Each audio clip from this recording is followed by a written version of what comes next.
Assalamualaikum warahmatullahi wabarakatuh. Kembali lagi di Ruang Hukum, ruang tempat bicara hukum bersama saya Bram Fikma. Pada kesempatan ini saya akan coba menjelaskan ya tentang adagium hukum, tentang asas legalitas dan contohnya itu seperti apa.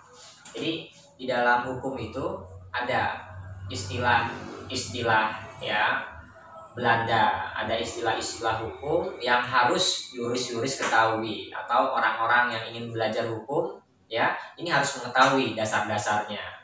Yang pertama ada namanya adagium hukum, nullum delictum nulla puna sine previa lege punali. Tidak ada delik ya, tidak ada pidana sebelum ada aturan yang berlaku atau sebelum ada aturan yang ada. Nah, terus itu dikuatkan kembali di dalam Wetboek van Strafrecht atau di dalam KUHP. Nah, di dalam KUHP pasal 1 ayat 1 KUHP ya itu berbunyi seorang itu tidak bisa dipidana sebelum ada aturan yang mengaturnya. Nah, itu tadi. Ini saling berkaitan ya antara istilah atau norma yang saya sebutkan tadi dengan ayat yang ada di dalam KUHP pasal 1 ayat 1. Nah, pasal 1 ayat 1 KUHP ini sering diistilahkan dengan nama azas legalitas. Azas legalitas ini memiliki beberapa pengertian. Yang pertama, tidak ada perbuatan yang dilarang atau diancam sebelum ada ketentuan hukum yang berlaku. Artinya apa? Seorang itu boleh misalkan menjual rokok. Karena apa? Belum ada aturan atau larangan dari manapun. Jual rokok itu dilarang. Nah, itu tadi yang disebut dengan pengertian azas legalitas. Tetapi tadi ketika ada aturan yang melarang ya atau peraturan undang-undang yang melarang jual rokok itu tidak diperbolehkan ya, maka seorang yang jual rokok itu bisa dipidana atau bisa dihukum. Nah, kurang lebih seperti itu. Yang kedua, di dalam azas legalitas ya, penafsiran hukum ini tidak boleh dianalogikan. Karena apa? Sudah jelas di dalam KUHP misalkan ketika orang melakukan pencurian, ini ada unsur-unsurnya. Ketika orang melakukan pembunuhan, ini sudah ada unsur-unsurnya. Ketika ada orang melakukan pembunuhan berencana, itu sudah ada unsur-unsurnya. Nah, itu tadi. Jadi di dalam hukum pidana tidak boleh ada analogi, ya, penafsiran analogi seperti itu. Yang ketiga, di dalam azas legalitas ada namanya asas retroaktif, yang artinya hukum itu tidak berlaku surut. Misalkan nih, saya contohkan, ada peraturan perundang-undangan di tahun 2020 yang sudah disahkan. Ketika aturan hukum ini berlaku, ya, maka ketika ada orang melakukan aktivitas tertentu yang melanggar aturan tersebut di tahun 2020, ya, setelah aturan undang-undang itu berlaku, maka bisa terkena undang-undang tersebut. Tetapi tadi, ketika orang melakukan aktivitas tertentu pada tahun 2019, nggak boleh aturan undang-undang 2020 ini diberlakukan. Contoh kecilnya, misalkan ada undang-undang tipikor 99 Jamto 2001. Nah, ini berlaku untuk di atasnya 2002, 2003 sampai sekarang undang-undang tersebut. Ketika ada tindak pidana yang berlaku undang-undang tipikor tersebut. Tapi tadi ketika di bawah tahun 2001, di bawah tahun 1999, 98, 97, 96 itu tidak berlaku tentang ketentuan undang-undang tersebut. Tetapi tadi ketika ada pejabat, ada birokrat yang dicurigai ya, terindikasi korupsi, boleh ada namanya pembuktian terbalik. Pejabat tersebut harus membuktikan uang yang didapatkannya ya, uang yang ada di rekeningnya itu berasal dari mana. Itu boleh dibuktikan seperti itu. Nah, tadi ya ada 3 pengertian. Yang pertama, tidak ada perbuatan dilarang atau diancam sebelum ada ketentuan hukum yang berlaku. Yang kedua, di dalam hukum pidana tidak boleh ada penafsiran analogi. Yang ketiga, asas retroaktif itu tidak berlaku di dalam hukum pidana, terkecuali ya untuk tipikor, tindak pidana korupsi. Ini ada namanya pembuktian terbalik untuk mengecek harta benda seseorang itu dari mana saja dia dapati. Itu di dalam azas legalitas. Terus juga ada hal yang harus yuris-yuris ketahui. Misalkan hukum ini tidak terlepas dari masyarakat. Masyarakat ini selalu membutuhkan hukum. Mungkin yuris-yuris sering dengar ada istilah ubi socias ibi ius. Di mana ada masyarakat, di situ ada hukum. Tujuannya apa? Untuk memberikan kepastian hukum. Mungkin ada kawan-kawan yang nonton nih. Apa sih kepastian hukum? Kepastian hukum ini artinya adanya ketentuan hukum, adanya peraturan perundang-undangan. Tujuannya apa? Untuk melindungi masyarakat, untuk melindungi warga negara Indonesia.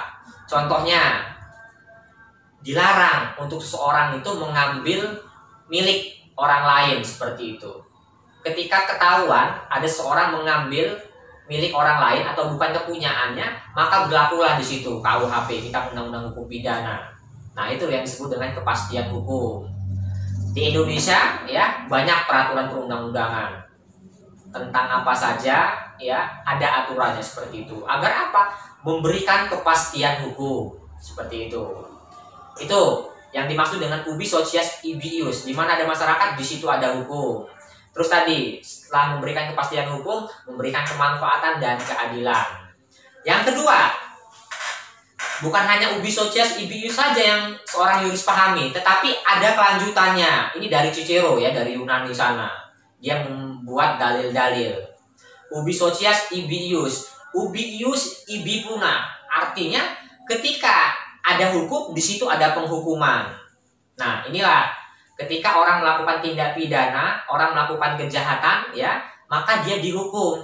Yang bisa menghukum siapa? Yang bisa memvonis seorang itu bersalah itu siapa? Hakim. Kalau dalam hukum pidana, ya, ada sistem peradilan, ada aparat penegak hukum. Dari bawah dulu, ketika orang melakukan tindak pidana kejahatan, ada yang memproses. Polisi dari bawah seperti itu. Terus ada kejaksaan. Terus ada pengadilan, hakim nanti yang memproses seorang ini bersalah atau tidak, seperti itu.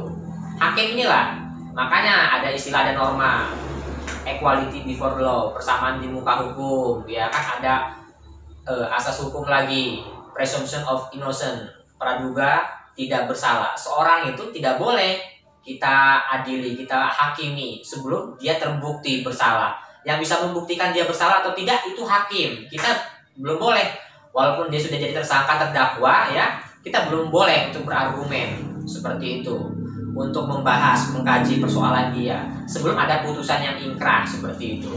Nah, dalam ubi ius, ubi tuna ini ya, ada teori Lorentz Friedman yang harus diperhatikan. Ada legal substance, legal structure, dan legal culture. Nah, ini nanti ya ada bahasan tersendiri. Terus yang ketiga, ada istilahnya lagi dari Cicero ini. Ubi socias ibi ius, ubi ius ibi puna, ubi puna ibi remedio. Nah, ketika ada penghukuman, di situ ada pemulihan. Yang artinya, ketika seorang sudah divonis bersalah, ya, dia dihukum penjara, maka ada namanya pemulihan, yaitu dengan cara rehabilitasi, dengan cara dititipkan di lembaga pemasyarakatan, dititipkan di rumah tahanan. Agar apa? Psikologis seorang terpidana tadi ini bisa pulih kembali. Nah, itu tadi ya, kaitan antara azas legalitas dengan praktiknya di masyarakat seperti apa. Adanya hukum ini untuk memberikan kepastian hukum, agar seorang itu tidak semena-mena, agar seorang itu tidak basing-basing di dalam aktivitasnya. Nah, maka terjawablah azas legalitas itu. Jadi tidak ada perbuatan yang dilarang atau diancam sebelum ada ketentuan hukum yang berlaku. Artinya seorang itu boleh melakukan aktivitas tertentu. Tetapi ketika ada aturan yang sudah dibuat, yang sudah dibentuk, sudah ada ketentuan hukum yang berlaku, maka seorang itu tidak boleh melakukan hal-hal yang sudah diatur. Ketika melanggar, ya, melakukan aktivitas tertentu yang sudah ada aturannya, maka seorang itu bisa di sini terkena ya pelanggaran atau kejahatan. Nah, itu ya, seorang yuris atau ahli hukum ya, atau mahasiswa hukum atau orang yang ingin belajar hukum harus tahu. Di dalam hukum itu yang pertama ada azas legalitas ya, terus yang kedua ada kepastian hukum. Kepastian hukum ini yaitu peraturan perundang-undangan ya, baik itu dari pemerintah, baik itu dari daerah dan seterusnya. Kalau tidak ada kepastian hukum, ya, tidak ada ketentuan hukum atau peraturan perundang-undangan, orang bisa basing-basing di dalam beraktivitas. Nah, ketika ada aturan ini, maka seorang itu tadi harus menghormati, menghargai satu sama lain. Misalkan saya berikan contoh lagi. Ada orang berjualan tuh di pintu masuk atau keluar tol. Nah, itu sudah ada aturannya tentang ketertiban umum. Misalkan ketika orang melanggar ya tetap melakukan jual beli atau tempat usaha di pintu masuk dan keluar tol, maka dia melanggar ketentuan hukum yang berlaku, maka seorang itu bisa ditindak. Nah, itu kurang lebih contohnya. Atau tadi misalkan di tempat saudara-saudara ya kan, ada orang yang berjualan di trotoar. Ketika belum ada aturan hukum yang berlaku, ketika belum ada aturan undang-undang yang dibuat, maka itu sah-sah saja.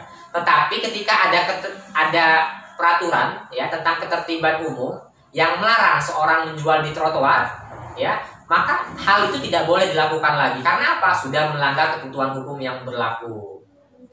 Tempat usaha, kalau dulu tempat usaha, rumah makan dan seterusnya tidak dikenakan pajak misalkan.